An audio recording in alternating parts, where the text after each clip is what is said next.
Dans cette session de formation, nous allons aborder le recouvrement des impayés. Il arrive régulièrement que des entreprises ne soient pas payées, que leurs clients ne paient pas les factures, que leurs clients soient des professionnels ou des particuliers. Dans ce cas-là, il existe deux solutions. Tout d'abord, le recouvrement amiable, c'est-à-dire que l'on va recouvrer soi-même ou en passant par un huissier ou par une société de recouvrement les créances non payées. On va engager des procédures soi-même, des procédures qui vont être dites amiables. Il existe aussi le recouvrement judiciaire, c'est-à-dire que là, on va aller devant les juridictions, devant les tribunaux, pour obtenir un titre exécutoire et, si besoin, l'exécution forcée.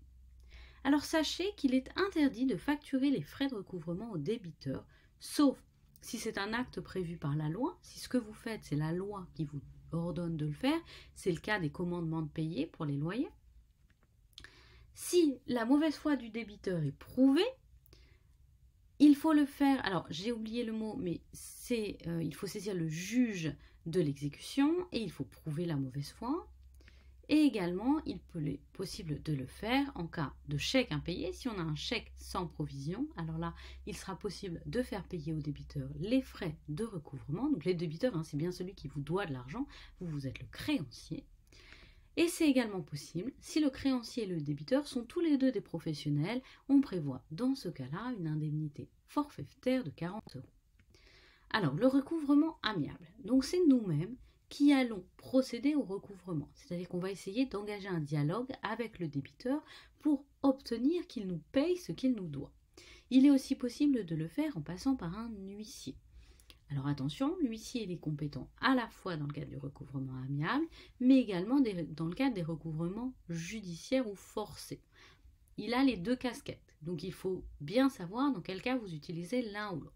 N'hésitez pas à avoir recours à un huissier dans le cadre d'un recouvrement amiable, puisque vous êtes sûr qu'il est compétent et qu'il fera tout ce qui est en son pouvoir pour obtenir le recouvrement de vos créances. C'est une garantie supplémentaire si vous voyez que la seule discussion avec votre débiteur ne fonctionne pas.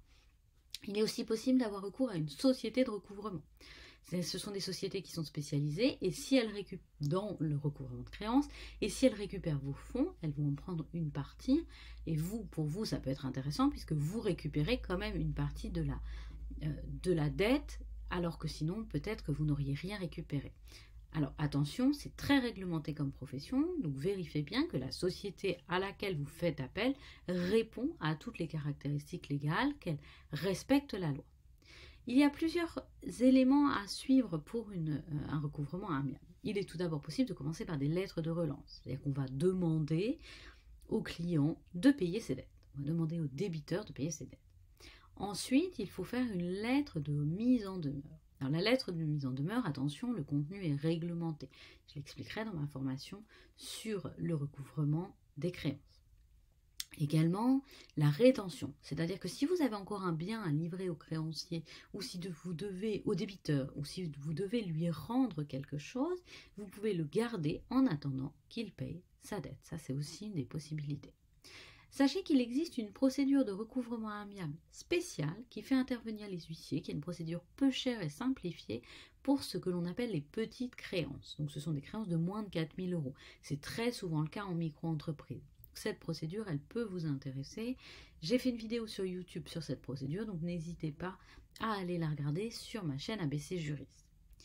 Attention, il arrive souvent, en cas de recouvrement amiable, que l'on soit tenté d'intimider ou de menacer le client qui nous doit de l'argent, ou alors même les sociétés de recouvrement, voire les huissiers, peuvent utiliser de telles procédures. Ce n'est pas légal et cela peut être condamné, donc attention aux moyens utilisés pour obtenir le remboursement des dettes, même s'il est évident que on peut être désespéré dans le cas dans lequel le client ne paie pas et que cela amène spontanément à des comportements que l'on ne souhaiterait pas avoir. Alors attention toutefois parce que il peut y avoir des condamnations dans ce cas.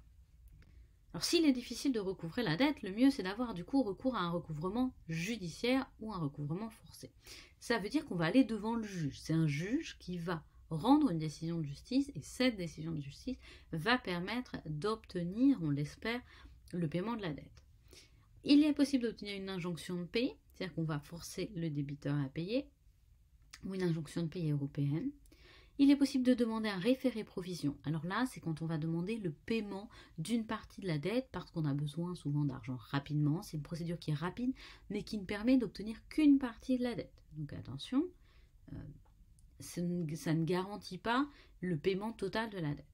Et enfin, il est possible d'obtenir une procédure au fond qui va aboutir à un titre exécutoire. Vous allez avoir une décision de justice. Un titre exécutoire, c'est quelque chose que l'on va pouvoir donner à un huissier et l'huissier va pouvoir procéder à l'exécution forcée. C'est-à-dire que si avec la décision de justice, votre client ne paie pas ses dettes, alors l'huissier pourra aller chez lui pour saisir ses biens ou faire des saisies sur salaire, par exemple, si c'est un salarié, pour obtenir le paiement des dettes qu'il vous doit.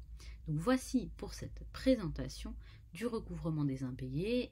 Tous ces éléments feront l'objet d'une formation à part parce que c'est très complexe, mais je voulais finir cette formation sur la comptabilité avec ces éléments pour que vous puissiez avoir une idée de comment ça se passe en cas de non-paiement par vos clients.